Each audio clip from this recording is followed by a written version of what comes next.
আলহামদুলিল্লাহ। এখন আমরা একটি ব্রিক্স ডিজিটাল স্কেলের ক্যালিব্রেশন সম্পন্ন করব। এই জন্য আমরা প্রথমে স্কেলটা অফ করে অন করে 5 লেখা নিয়ে আসলাম এবং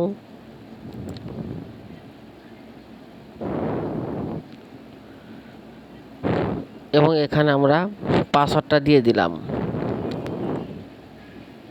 00 LD10 1200 কেজি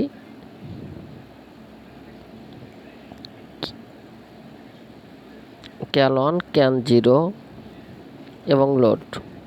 এখন আমরা স্কেলের লোডটা দিয়ে দেব। এই কাস্টমারের তিনটা ব্রিক্স ডিজিটাল স্কেলের সিঙ্গেল লোড সেলের স্কেল রয়েছে। এখন আমরা এর পরে 200 কেজির শিল উঠানো হচ্ছে ক্যালিব্রেশন করার জন্য। আপনারা যারা রডের ব্যবসা করেন তারা অবশ্যই চেষ্টা করবেন এরকম BSTI অনুমোদিত শিল রাখার জন্য, যাতে আপনাদের ভিতরে কোনো সন্দেহ হলে আপনারা সহজেই সেটা ধরতে পারেন যে আপনার রড বেশি যাচ্ছে না কম যাচ্ছে। এই ধরনের শিল প্রত্যেকটি ব্যবসায়ী রাখা খুবই জরুরি।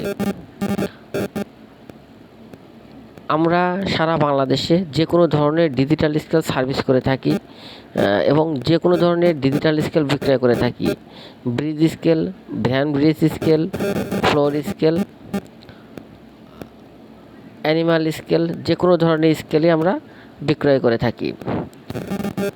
আমাদের 200 কেজি শিল উঠানো শেষ হয়েছে। এবার আমরা 200 কেজি লিখে দেব। লিখে দেওয়ার জন্য প্রথমে আমরা এগুলোকে 00 করে নেব। 2 লিখলাম।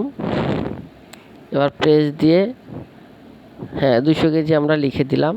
এবার ইন্টার বাটনে প্রেস করব। ক্যালেফ এবং 200 কেজি এবং এখানে ইন্ডিয়ানের খুব ভালো মানের সার্কিট ব্যবহার করা হয়েছে, যার কারণে 100 গ্রাম ওজনে কিন্তু এদিক সেদিক হবে না এবং ওজনটা একদম স্টেবল থাকবে। ভালো থাকবেন, সুখে থাকবেন। খোদা হাফেজ।